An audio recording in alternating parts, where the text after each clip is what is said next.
മഴയുടെ മാന്ത്രിക ഗന്ധത്തിന് പിന്നിൽ കോടാനുകോടി വർഷത്തെ ചരിത്രമുണ്ട്. ദിനോസറുകളേക്കാൾ പ്രായമുള്ള ആ രഹസ്യം പുറത്തു വന്നിരിക്കുകയാണ്. ഏറെ നാളത്തെ കടുത്ത വരൾച്ചയ്ക്ക് ശേഷം ഭൂമിയിലേക്ക് മഴയെത്തി തുടങ്ങുമ്പോൾ അന്തരീക്ഷത്തിലും മണ്ണിലും പരക്കുന്ന സുഗന്ധം ഏവരുടെയും മനസ്സിനെ കുളിരണിയിക്കുന്ന ഒന്ന് തന്നെയാണ്.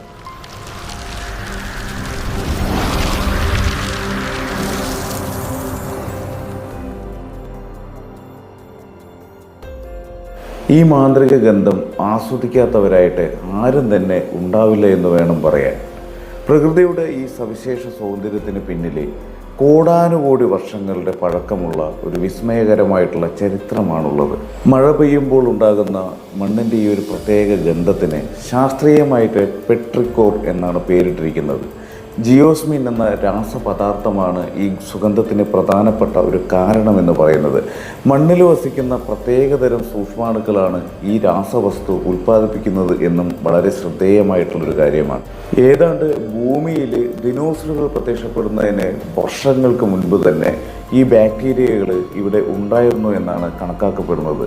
ചുരുങ്ങിയത് 230 ലക്ഷം വർഷങ്ങൾക്ക് മുൻപുള്ള കാലഘട്ടം മുതൽ ഇവ ഭൂമിയിലുണ്ട്. അതുകൊണ്ട് തന്നെ ദിനോസറുകളേക്കാൾ പ്രായമുള്ള ഒരു ജീവി വിഭാഗമാണ് ശാസ്ത്രലോകം അങ്ങനെയായിട്ടാണ് ഇതിനെ കണക്കാക്കുന്നത്. സ്ട്രെപ്റ്റോമൈസിസ് എന്ന് വിളിക്കപ്പെടുന്ന ഫിലമെന്റ് ബാക്ടീരിയകളാണ് ഈ അത്ഭുത പ്രതിഭാസത്തിന് പിന്നിൽ പ്രവർത്തിക്കുന്നത് തന്നെ. ആൻറ്റിനോ ബാക്ടീരിയ ഗ്രൂപ്പിൽ ഉൾപ്പെടുന്ന ഇവ ലോകത്തിലെ എല്ലാ ഭൂഖണ്ഡങ്ങളിലും സജീവമായിട്ട് നിലകൊള്ളുന്നുണ്ട് എന്നാണ് പ്രകൃതിയുടെ മറ്റൊരു അത്ഭുതകരമായിട്ടുള്ള കാര്യമെന്ന് പറയുന്നത്. മണ്ണിലെ ചത്തുപോയിട്ടുള്ള സസ്യങ്ങളെയും അതേപോലെ തന്നെ സങ്കീർണമായിട്ടുള്ള ജൈവ വസ്തുക്കളെയും വേരുകളെയും വിഘടിപ്പിക്കുക എന്നതാണ് ഈ ബാക്ടീരിയകളുടെ പ്രധാന ചുമതല എന്ന് പറയുന്നത്. ഈ പ്രക്രിയയിലൂടെ മണ്ണിനെ സമ്പുഷ്ടമാക്കി സസ്യങ്ങളുടെ വളർച്ചയെ ഇവ വേഗത്തിലാക്കുകയും ഉത്തേജിപ്പിക്കുകയും ചെയ്യുന്നു എന്നുള്ളതാണ്. വരണ്ട കാലാവസ്ഥകളിൽ സസ്യങ്ങൾ പുറത്തേക്ക് വിടുന്ന ഒരുതരം പ്രത്യേകതരം എണ്ണകളും അതേപോലെ തന്നെ ഈ ബാക്ടീരിയകൾ ഉൽപ്പാദിപ്പിക്കുന്ന ജിയോസ്മിനും മഴത്തുള്ളികളുമായിട്ട് ചേരുമ്പോഴാണ് പെട്രിക്കോർ എന്ന സുഗന്ധം രൂപപ്പെടുന്നത് തന്നെ. മഴവെള്ളം മണ്ണിൽ പതിക്കുമ്പോൾ വായുവിൽ കലർന്നത് മനുഷ്യൻ്റെ മൂക്കിലെത്തുമ്പോഴാണ് ഈ സുഖകരമായിട്ടുള്ള അനുഭവം ഉണ്ടാകുന്നത്. ആദിമ മനുഷ്യർക്ക് ഭൂമിയിലെ വെള്ളത്തിൻ്റെ ലഭ്യതയും അതേപോലെ തന്നെ ജലസ്രോതസ്സുകളും തിരിച്ചറിയാൻ വേണ്ടിയിട്ട് ഈ മണം സഹായിച്ചിരുന്നതായിട്ട് പറയപ്പെടുന്നുണ്ട്. പരിണാമശാസ്ത്രത്തിൽ ഇത് അങ്ങനെയാണ് പറയുന്നത്.